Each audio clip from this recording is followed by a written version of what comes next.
Bonjour à tous et bienvenue sur ce troisième tutoriel dédié au logiciel Ableton Live. Dans la dernière vidéo, nous avons abordé l'enregistrement en étudiant la prise son d'une guitare.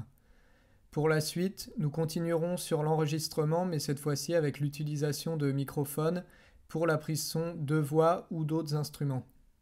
Nous allons d'abord commencer par présenter ce qu'est un microphone et faire le tour des différents types de technologies. Un microphone est un transducteur, c'est-à-dire un dispositif capable de transformer un type d'énergie en un autre. Dans ce cas, les vibrations de l'air sont transformées en un signal électrique proportionnel aux vibrations qui l'ont créé. Le plus souvent, le moyen de capter ces vibrations est de faire vibrer une membrane sous l'impact de celle-ci, puis de transformer ce mouvement en signal électrique. Quasiment tous les microphones utilisent ce principe. Il existe différents types de technologies de microphones. Nous en verrons déjà deux pour l'instant. D'abord les microphones dynamiques. C'est une technologie passive, c'est-à-dire qu'il n'y a pas d'électronique nécessitant une alimentation électrique du micro. Pour ce microphone, un bobinage mobile solidaire d'une membrane est placé dans un champ magnétique produit par un aimant permanent. Les mouvements de ce bobinage produits par les vibrations de l'air via la membrane induisent un courant proportionnel aux vibrations de l'air. Il suffit alors de récupérer ces vibrations aux bornes du bobinage. Ces microphones sont connus pour leur robustesse et un prix plutôt accessible comparé aux autres technologies. Leur bande passante est par contre plus limitée dans le haut du spectre et ils atteignent très rarement les 16 kHz sans une sérieuse atténuation. Leur principal usage est la prise de son de proximité, c'est-à-dire à environ moins de 40 cm de la source, pour la voix, les instruments, aussi bien sur scène qu'en studio. La deuxième technologie, ce sont les microphones électrostatiques. Donc ces derniers sont basés sur les variations de capacité d'un condensateur en fonction de la variation de distance de ces deux électrodes. La capacité du condensateur varie selon la distance séparant les deux électrodes et il est possible de traduire électriquement ces variations de capacité. Une membrane mobile va donc constituer une des deux électrodes, l'autre étant fixe. La capacité variera proportionnellement aux vibrations. Il suffira ensuite d'un petit montage électronique pour traduire ces variations de capacité. Cette électronique a par contre besoin d'être alimentée et on utilise l'alimentation fantôme, c'est-à-dire un courant continu de 48 volts.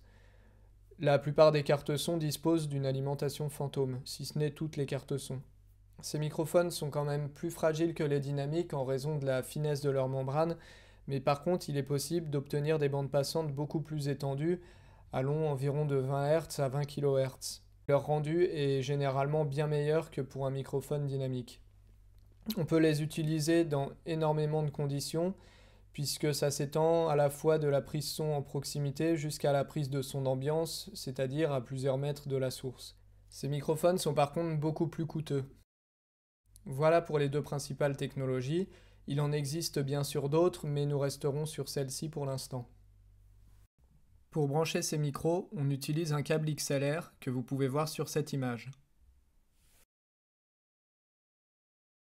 Nous allons maintenant entrer dans le vif du sujet en enregistrant une voix. Donc pour commencer, nous allons passer en mode arrangement afin d'avoir une meilleure vue d'ensemble. Je rappelle le raccourci, il s'agit de la touche Tab. Nous sommes désormais en mode arrangement.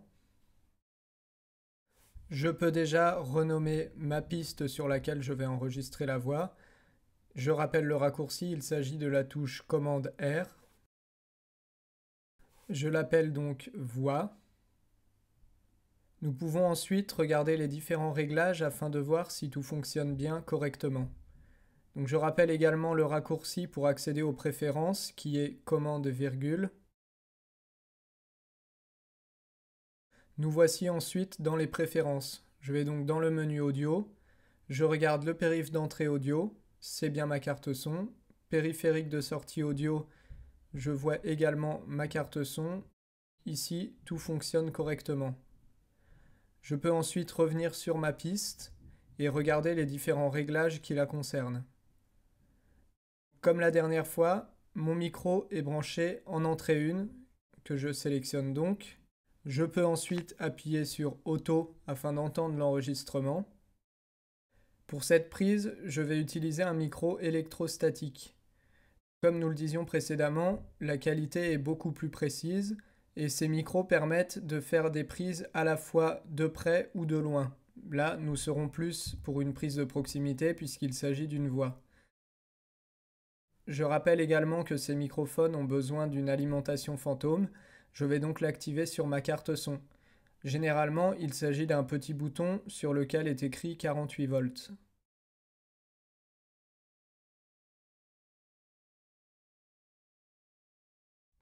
Comme vous pouvez le voir, la piste a modulé légèrement, on peut donc être sûr que le micro fonctionne correctement.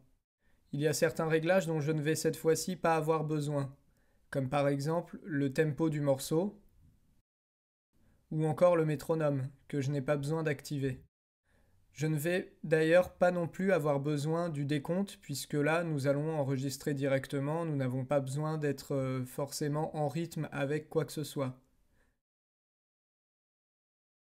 Pour cela, je me rends à nouveau dans les préférences. Je choisis ensuite le menu Record et sur la troisième ligne, décompte.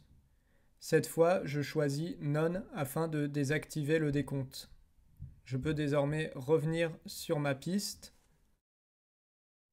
Je peux maintenant activer ma piste et lancer l'enregistrement. Bonjour et bienvenue dans ce troisième tutoriel dédié au logiciel Ableton Live. Dans cette vidéo, nous aborderons l'enregistrement audio. Je peux stopper mon enregistrement. Comme on peut le voir, la forme d'onde de ma prise est plutôt fine. Cela va nous permettre d'aborder un autre sujet. Lorsque le niveau d'entrée est plutôt faible, il est possible de l'augmenter légèrement sur la carte son afin d'avoir un meilleur niveau à la prise. Pour cela, il suffit simplement d'augmenter légèrement le gain. Attention toutefois de ne pas saturer, il faut donc trouver un bon équilibre. Généralement, la saturation, déjà, on l'entend facilement et ensuite, elle se voit puisque la barre sur le côté de la piste passe dans le rouge, c'est que nous sommes en saturation.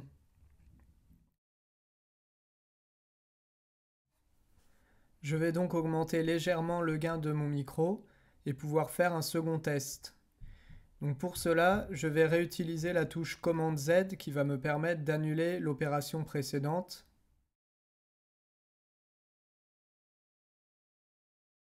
Je vais pouvoir passer au second enregistrement.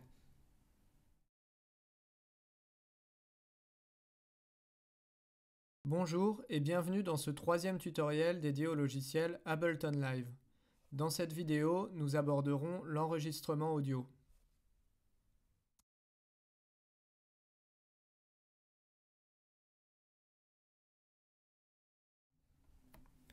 Je peux désactiver ma piste et écouter l'enregistrement afin de voir s'il est cette fois-ci satisfaisant. Bonjour et bienvenue dans ce troisième tutoriel dédié au logiciel Ableton Live. Dans cette vidéo, nous aborderons l'enregistrement audio. L'enregistrement est plutôt bon et je vois que le son module bien. Je peux donc valider cette prise et passer à autre chose.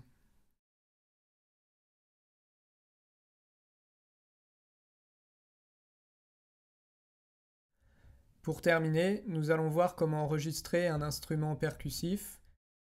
J'ai avec moi un petit gong vietnamien. Je vais déjà renommer ma seconde piste, toujours en utilisant le raccourci commande R, et je vais l'appeler gong. Ensuite, je vérifie les autres réglages. Donc là, on voit qu'il est sur l'entrée 2. Il faut que je sélectionne l'entrée 1 puisque mon micro est toujours branché sur l'entrée 1. Et je sélectionne Auto afin de pouvoir entendre le son lors de la prise. Là, je vais aussi avoir besoin de n'entendre que le gong afin de ne pas être gêné par la voix.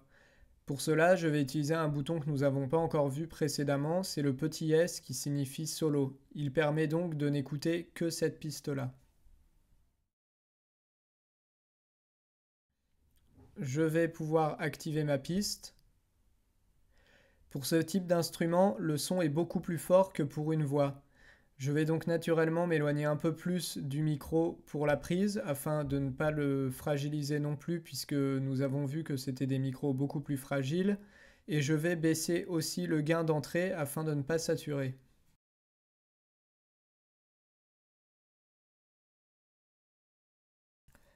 Je relance mon enregistrement.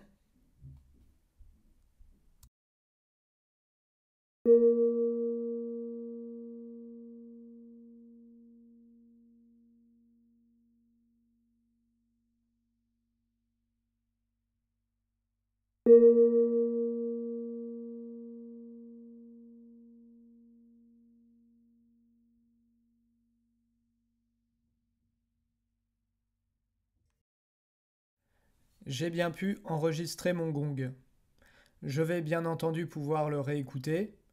Donc je suis toujours en solo, je désactive ma piste et je peux lancer la lecture.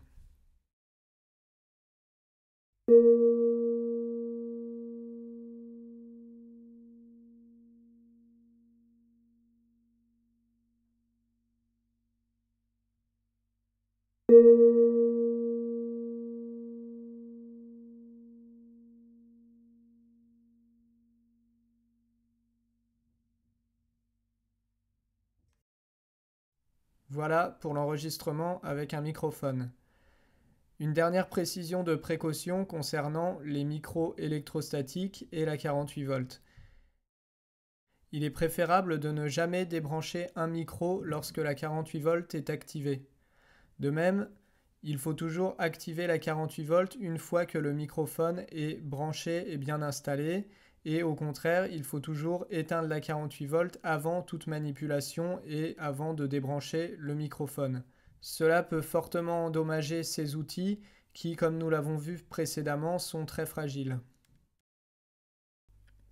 Ce tutoriel est désormais terminé. La prochaine fois, nous étudierons le MIDI et apprendrons à nous servir des différents instruments virtuels.